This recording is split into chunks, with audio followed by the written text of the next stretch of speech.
Hello everyone, welcome back to my YouTube channel. In today's video, we will discuss about John Ruskin's life and his important works.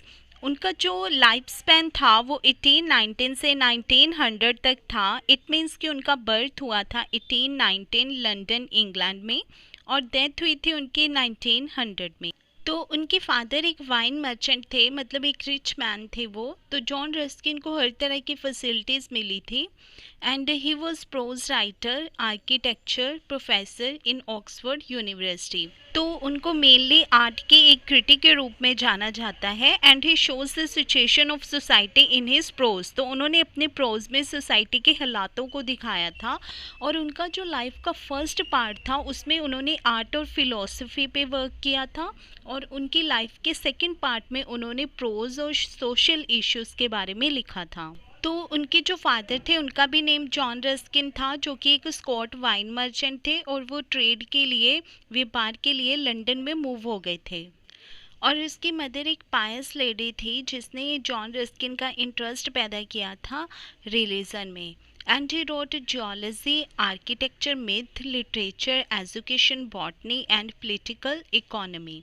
और जो John Ruskin के mentor थे वो थे Thomas Carlyle. और John Ruskin को modern painter के नाम से भी जाना जाता है क्योंकि जो पेंटिंग है वो उनको गिफ्ट में मिली थी. बाय बॉर्न उनको पेंटिंग गिफ्ट में मिली थी और वो बहुत अच्छी पेंटिंग करते थे. Now let's learn about his important works. First, modern painters, the Stone of Venice, the Seven Lamps of Architecture, unto the last, Munera Pulveria, Prateria, Salsach and Elephanta. Sesame and Lilies, Time and Tide, that modern painters are better than older painters in their works. Now let's discuss about his famous works in brief. तो first हम देखते हैं modern painter, जो कि उन्होंने 1843 से 1860 के बीच में कंप्लीट किया था. 5 वॉल्यूम्स थी इसकी और इन्होंने इस वर्क को 17 इयर्स में कंप्लीट किया था. और इसमें इन्होंने आइडिया दिया था कि जो मॉडर्न पेंटर्स हैं वो ओल्डर पेंटर्स से कहीं ज़्यादा बेटर हैं. तो जब वो 24 इयर्स के थे तब उन्होंने कहा था कि जो मॉडर्न पेंटर्स हैं, इस टाइम के जो पेंटर्स हैं, उनकी जो लैंडस्केप है, जो आर्ट की लैंडस्केप है, वो ओल्ड मास्टर से या ओल्ड पेंटर्स से कहीं ज़्यादा बेटर है. क्योंकि जो ओल्ड पेंटर्स हैं वो इतनी अच्छी लैंडस्केप नहीं यूज़ करते. और वो 1842 में स्विट्ज़रलैंड गए थे. यहाँ से उन्होंने मटेरियल इकट्ठा किया था मॉडर्न पेंटर लिखने के लिए. और John Ruskin pre Raphaelite brotherhood group से बहुत ज़्यादा इन्फ्लुएंस्ड थे. ये एक ग्रुप था जिसमें पेंटर्स थे, पोइट थे, क्रिटिक्स थे. तो इस ग्रुप से वो बहुत ज़्यादा इन्फ्लुएंस्ड थे. नेक्स्ट वर्क है उनका द स्टोन ऑफ वेनिस, जिसकी कि 3 वॉल्यूम्स थी और ये 1851 से 53 तक इसकी तीनों वॉल्यूम्स आ गई थी.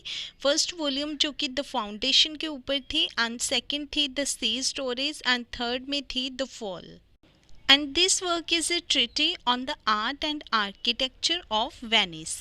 नेक्स्ट वर्क है the seven lamp of architecture, जो कि 1848 में पब्लिश हुआ था. एक स्टैंडर्ड ऐसे है ये. इसमें लैम्प का मीनिंग है principle of architecture.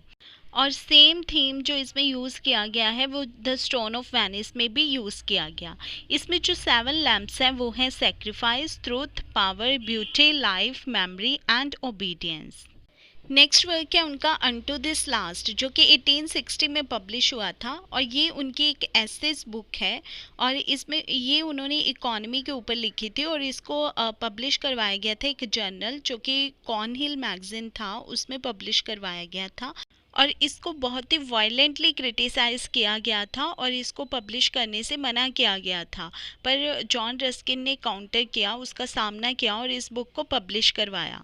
And in unto this last Ruskin set out to define wealth and then to show that wealth can only be acquired under certain moral condition such as honestly and justice. तो ये book जब publish हुई तो इस book ने महात्मा गांधी जो थे उनको बहुत इन्फ्लुएंस्ड किया और उन्होंने इस बुक को ट्रांसलेट किया और उसको टाइटल दिया Sarvodaya, which means wellbeing of all. तो उन्होंने 1908 में इस बुक को ट्रांसलेट किया under the title Sarvodaya.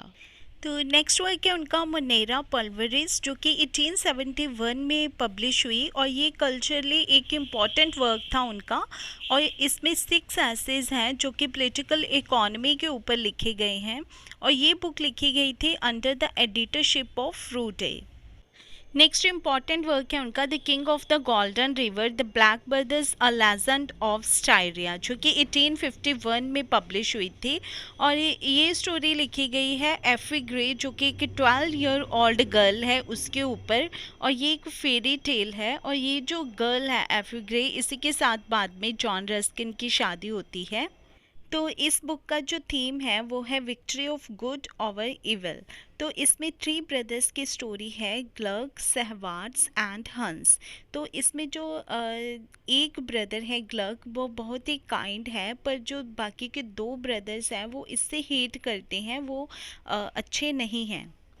Next work है उनका फोर्स क्लाविगेरा, जो कि 1870 में पब्लिश हुआ, और ये लेटर्स की एक सीरी है। इसमें उन्होंने एड्रेस किया है ब्रिटिश वर्कमैन या ब्रिटिश लेबर्स को, क्योंकि वो उनमें एक मोरल वैल्यूज़ को डेवलप करना चाहते हैं। नेक्स्ट वर्क है टाइम एंड टाइड, जो कि 1867 में पब्लिश हुआ, और ये 25 लेटर्स की सीरी है, और इसका थीम है पॉलिटिकल और इकोनॉमिक के ऊपर, और इसमें उन्होंने थॉमस डिकल्सन को एड्रेस किया है। नेक्स्ट वर्क है उनका प्राइटेरिया, जो कि 1885 से 89 के बीच में लिखा था उन्होंने, और ये एक ऑटोबायोग्राफी है। और इसमें इम्पॉर्टेंट लाइन है एक, for as I look deeper. और नेक्स्ट वर्क है उनका सीसम एंड लिलीज, जो कि 1865 में पब्लिश हुआ था, and it is topic of nature and duties of man and women. इसके 2 वॉल्यूम्स है। फर्स्ट है ऑफ किंग्स ट्रेजेडी, जिसमें उन्होंने एक विक्टोरियन मैनहुड को क्रिटिसाइज़ किया है, और सेकंड है ऑफ क्वींस गार्डन, जिसमें कि वो काउंसिल करते हैं विमेन को to take their as moral guidance to man. So this is all about John Ruskin's life and about his works. If you like my video, please press the like button and subscribe my channel. Thanks for watching. Have a nice day.